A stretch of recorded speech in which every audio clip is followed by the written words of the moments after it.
参加一场国外马拉松赛事，最重要的事情便是把赛事官网从头到尾浏览一遍，最好是连附图附件都不要遗漏，而后依照自身需求选择所需项目，完整填写大会要求的内容事项。之后便是等待赛事来临前的相关邮件通知了。对于在日本举办的富士山马拉松2024这场赛事，我们身为外国人，浏览官网最好以英文网页为主，不要因日文网页交互跳来跳去阅读，因为大会对于外国人与日本人有不同的安排，最好不要自作聪明，免得弄巧成拙。纵然赛事报名完成且陆续收到邮件通知，但行程的安排上还是有多项疑问无所解答。故此，特将赛前与赛后的问题与见闻整理分享出来，给日后想要参赛的朋友们，免除心中疑虑，以利专心备赛。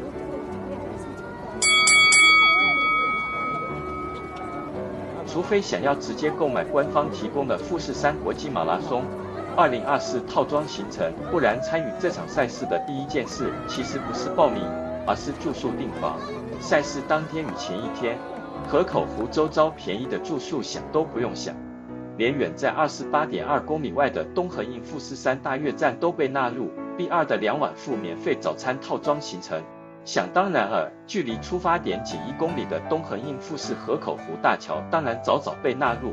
B1 的2晚附免费早餐套装行程。至于31.5公里外的东横印玉电早站前也是被纳入1晚的 D 套装行程。若是拿东横印富士河口湖大桥来做简单试算，报名全马的先生带着不参赛的太太，使用2晚附免费早餐的 B1 套装行程，费用总计日币7万5加日币5万，等于日币12万5千。而该旅馆的双床房1晚为日币12160元，连住2晚不过日币24320元，差价约日币10万元。此行为自驾旅行，特将住宿预定河口湖北边的东横印甲府一南口2，纵然距离出发点有46.4公里远，因自驾不受时间限制，且日本赛事的起跑时间较晚，所以赛事当天应该可以从容应对。大会官网提及停车场设于富士北路驻车场，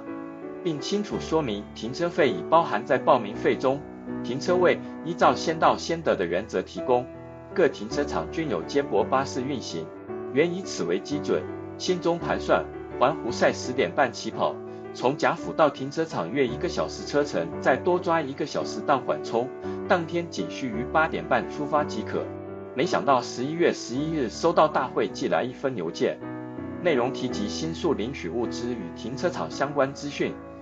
待下载列印停车证之后，发现停车证上标示停车场与会场间接驳车服务，去程接驳巴士营运时间竟然只到早上7点45分，一级超过这个时间就没有接驳车可搭，而停车场到会场还有3.4公里的距离，无奈只好将出发时间提前到早上6点。当天早上7点多顺利抵达富士北路驻车场，经过工作人员依停车证号码导引至所属停车区，步行至等候处排队搭车。上车前，工作人员会发一张小纸条，内容标明这个停车场名称，以利回程上车出事，避免搭错车，同时亦提醒勿将贵重物品置放车内。原以为接驳车会停在船津滨驻车场的会场旁，结果竟然只驶到河口湖3公会，下车后还要再步行1.2公里才能到达会场。这一走大概又花了20分钟，赛事完毕还要自己走回来，所以最好沿路记一下走法，免得回程时找不到路。提早近2个小时到达会场后，大伙相当兴奋地直接走进会场绕绕。没想到赛事赞助商未知数在入口处大方发送该公司的营养补充品，而且是毫不设限的发送，真是佛心来着。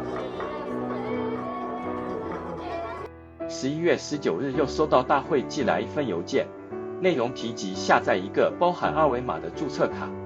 届时到新宿领取物资时，只要出示此2维码即可领取参赛号码布和参与奖品。赛事物资中即包含医保袋，在无法确认医保袋尺寸时，一直担心袋子的大小或材质问题。待于新宿领到物资后，发现这个透明的医保袋尺寸相当大且材质坚固，心中的石头终于落下。赛事存放医保袋的位置在会场的最后面区域，每个人依照号码簿的末码数字，依序摆放在所属号码的摊位帐篷中。每个号码区域有2个帐篷。虽然现场有服务人员收受医保袋存放，但人多时都是让选手自己摆放与拿取，所以医保袋内最好不要存放重要物品，而且最好记住存放的大概位置，或是里面放一件鲜艳颜色的衣服，如此较能加快后续领取速度。大会在会场旁设置许多供男女性别分开的专属更衣休息室，这些场地均设于路旁专售纪念品商家的休息室中，里面有洗手间与桌椅可供跑者休息使用。像我们提早抵达会场，即先到这些休息室休息，从高处欣赏全马选手鸣枪出发的热闹景象。17公里环湖赛的起跑区域由拱门而后分为4区，分别以粉红色、蓝色、橙色与灰色4种颜色代表。若以距离来讲，4个区域从头到尾大概绵延500-600公尺，参赛限制人数的1500人置入其中。后面灰区的跑者听到枪响之后，可能要许久之后方能通过拱门，故对于各关门点的时间限制，可能要多加斟酌一下。若是可以的话，早一点抵达出发拱门前。好天气，这里有阳光照射，比较不冷，而且大会摄影师时不时会进行拍摄。赛后可以到大会直播查看有没有被拍到，也可以当做免费的纪念。赛前若是经过任何设的赛事景板或景点，不要犹豫立即进入拍摄，不然人只会越来越多，队伍越排越长。不要抱着等一下会没人的奢望，因为根本不可能。会场内几乎只要有写着富士山的地方都有人拍照，我们连摆放地上的三角立牌都轮流拍，可见当时大家兴奋的状态。跑了2个多小时，终于回到上午起跑的船津滨驻车场。紧接着，大会摄影师抓住大家向前步行的机会，卖力为大家留下富士山马拉松最英雄式的摄影。再来便是工作人员为完赛者披上富士山马拉松的大毛巾，这种英雄式的披戴方式，无疑给了完赛者无比的荣耀感。